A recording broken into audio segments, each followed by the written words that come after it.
Leverkusen earlier this year, the final in Leverkusen at the start of the European Tour calendar. One of 3 finals on the European Tour to feature Van Gerwen and Cross, and Van Gerwen has won each and every one of them. That's a bad omen as well for Rob Cross. However, they have met on one other occasion on the Euro Tour. That was in the last 16 of the European Darts Open 2 years ago, and Cross won that one 6-2 with an average of 102.3. You suspect he may well need similar figures, if not greater than that, to give himself every chance in this one. But as you say, he's been producing big numbers so far today. 110.98 against Gurney, 105 against Mensur. 134.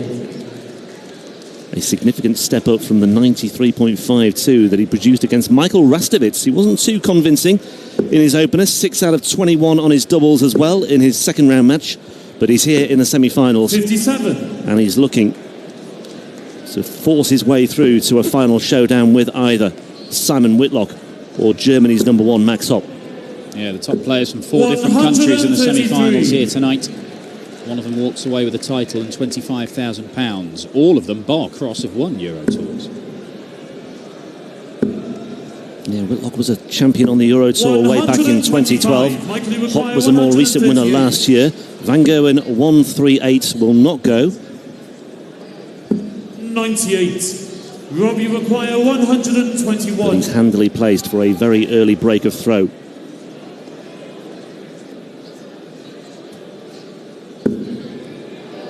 Treble 11 for double 14.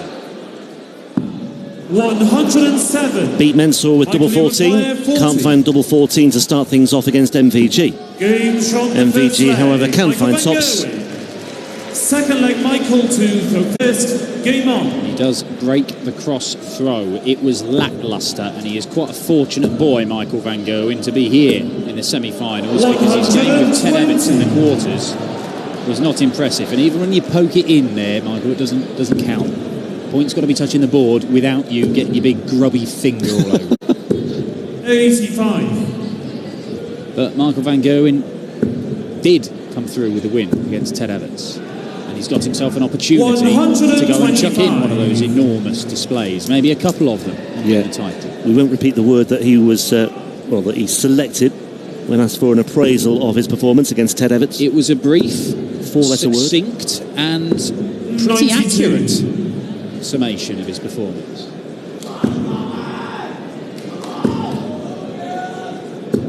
And this is a world away from that. Potential 11 darter coming in for MVG to double his lead. He is streaks ahead of Rob Cross in this one. 76.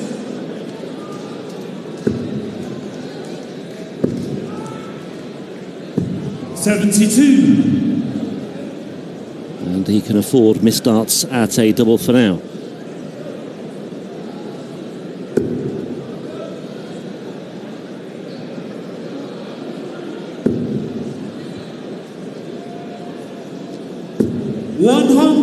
Michael, you require 4. There is still a bit of hope for Cross, because this can happen. Game from the second leg. But then that could happen as well, and the double 1 is enough for Michael Van Gerwen. Game on. 2-0. Now, their Premier League meetings this year have been characterised by Michael Van Gerwen winning legs, not so much in clutches, but in 41. droves. When they met in Cardiff on Thursday, Rob Cross took a 2-0 lead, missed a dart for a 3-0 lead, and then lost every single leg. When they met at Rotterdam Ahoy, Rob Cross missed a dart in the opening leg, and then Michael Van Gerwen nearly whitewashed him. He has bullied the number 2 in the world in that particular tournament, and he has knocked him off the top of the table. 137. And of course, Van Gerwen has this very proud record of always finishing top. You know, Van Gerwen takes a lot of value from things like that. There is the financial bonus as well of being the 84. regular standings winner at the end of the campaign before the finals night. There's every chance they could meet again at the O2 Arena as well. 80.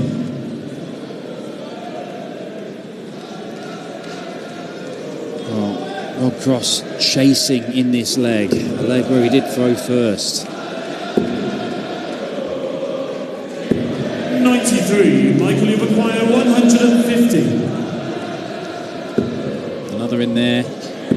Oh, he goes to the 18s for the double. 132. Can't produce it, but Rob Cross has got a very tricky 158 to negotiate, and this is just to prevent Michael van Gerwen from taking what already looks like a commanding 3-0 lead if it goes. And if he does, it would be 11 legs without reply 58, Michael, you've acquired against Rob Cross over the course of 5 days. And it is 3-0 on the night. It's a 11-0 on aggregate, if you like. Yeah, Van Gerwen averaged a stunning 107.8 against Cross the other night. Lethal finishing, 8 doubles from 12 attempts. 97. I mean, the roles are being reversed here because Rob Cross so far this weekend has been piling in the big averages, and Michael van Gerwen was creeping along at around the 90 against Ted Everts, and lo and behold, Rob Cross goes up against MVG and he's turning it on. He knows, Van Gerwen has said, he said it prior to their clash in Cardiff, he knows Rob Cross is playing really well, and he's been reluctant in the past, certainly in the first year of Rob Cross's career, he was reluctant to acknowledge him as a genuine rival, and look what happened, he got beaten at the World Championship. 96. He acknowledges he's a good player, and he acknowledges he's playing some excellent stuff at the minute, but Michael van Gerwen is making it his business to put him firmly in his place. Yeah, I would go along with that. He seems to take a lot of pleasure in beating Rob Cross whenever he can, and he's done it 13 times over the course of the, last 2 or 3 years. Yeah, 61. I mean, it's almost a mark of respect that Michael van Gerwen is going out there to try and rip your head off. But the real thing for frustrating Rob, and he says it's annoying me now. It is annoying me because the only times, or there are very few times this year where he's not gone out and performed and put in an average either roundabout or massively in excess of 100. 70% of his Euro Tour games are 100 plus average. He's averaging 100 on the tour as MVG. Can't get the treble 19, but he knows he's coming back. 97. And yet MVG in the Premier League twice, he's not played well. Here, he's not playing well. He should at least be testing Van Gerwen. And with the way he's playing, he should be beating him every now and again. But this is turning into a procession for the world number one. 5th leg, Rob, to the first game on. 14 times I did him a disservice there. 140. And we mentioned, or I mentioned, the fact that he's beaten Rob Cross 3 times in finals on the European Tour, and one of those was here 2 years ago. Or it wasn't here, but it was in this tournament when it was held in Mannheim. Yeah, the inaugural German darts Grand Prix. Van Gerwen won it there. He won it when it moved to Munich last 59. year. And it looks as if he's going to make it through to the final here again. 58.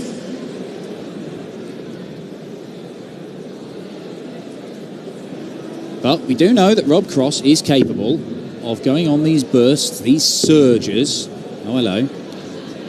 We've seen this before. This is something of a signature for Rob Cross, the 162 to leave 140. He's taken it out recently. He's taken it out to win the World Championship title. It'll be 2 treble 18s for double 16. It is the Rob Cross signature. And what a signature it is to have. Is he asking what he's left? Or he's asking if he's in? That's in. How does he keep doing this? If the voltage signature shot is something that can spark him into life, then maybe we've got a contest here. Well, Rob Cross has at least avoided the fate that befell Joe Cullen in the semi-finals on the Euro Tour last year when he lost a semi-final against Michael van Gerwen 7-0. That was at the German Darts Championship when Cullen was whitewashed by MVG. That will not happen to Rob Cross today. But as you say, Dan, who knows? It may well just be something to act as a catalyst to get his semi-final up and running. but usually it sometimes just goes the other way, and it just makes Van Gerwen that little bit more aggressive, and it prompts a bit of a response. 100. Well, the last time he did beat Van Gerwen was in the final in the World Series event Down Under, where he did rattle off 6 legs on the spin to go to the title. 99. Not many people can do that. Certainly in a final on a big stage on TV. Rob Cross did. And treble 18, I mean... 126. Rob Cross must be looking at treble 18. It looks about a hectare wide. Yeah, that was Rob Cross's first television title since his victory at the World Championship. He finished that final in Brisbane with an average of 106, one of his highest ever TV scores at the time. 100.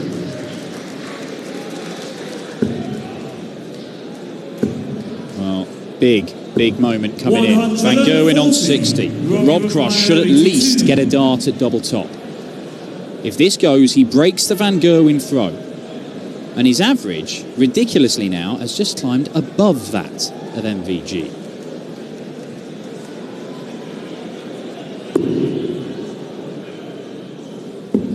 Tops it is then for Cross. For a break of throw, back-to-back legs, and just another little reminder for Michael Van Gerwen. But he's passed up the opportunity, and Michael Van Gerwen can step in and hoover up 2 darts at tops himself.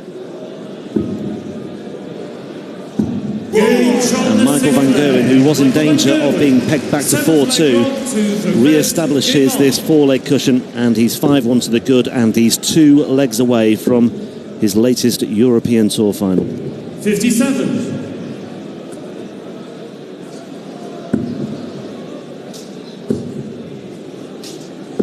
177. And sometimes you just have to sit back and admire Van Gerwen, the way he can do that. All of a sudden, he can just turn the prospect of being in trouble into being in a much more comfortable position.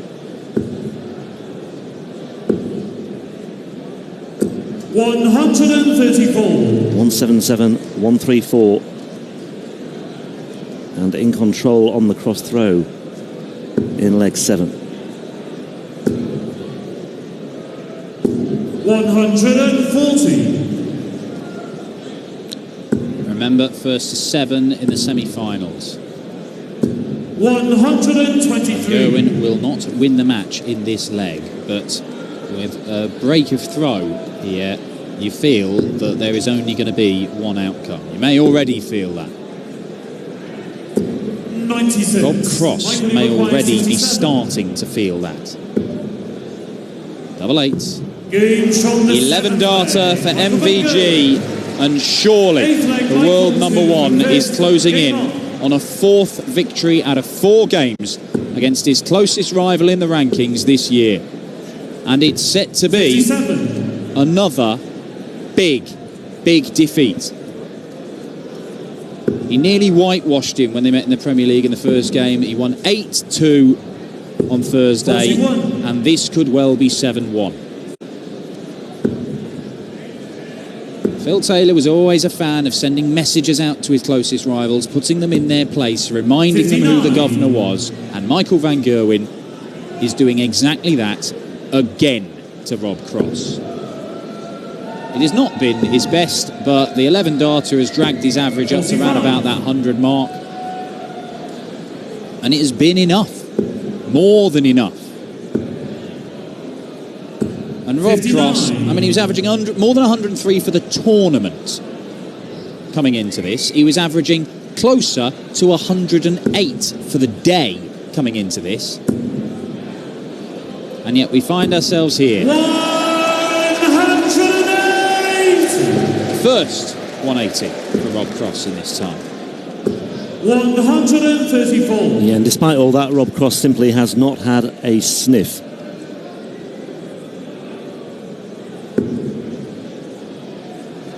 He was in trouble from the word go, lost the first 4. 120.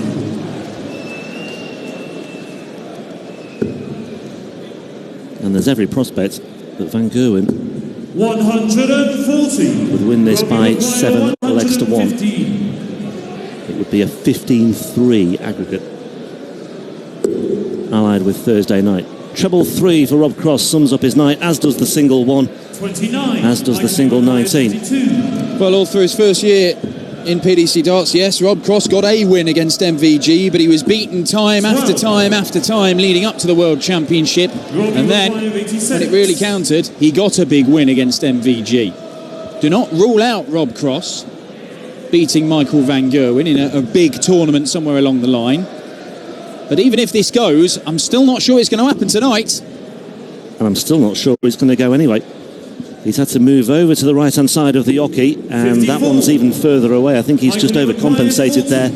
And Van Gerwen returns looking at tops with 3 clear darts. He now wants double 10 instead, and he's made an absolute kibosh of that completely. And I just wonder if he's going to... I thought he might just bust his score and start all over again. Require 32. Just delicately chuck it into the treble 1 to leave yourself on double 1, and just a silly, silly moment. Rob Cross didn't think he was going to come and throw at this double 16, and those darts were thrown in the manner of a man who wasn't even prepared for it. No score. Wow. And what a ridiculous end to this match we have. The top 2 players in the world messing around with 23 darters. It's exactly what it is, and an ironic celebration. It is another heavy defeat for Rob Cross. This will really start to grate sooner rather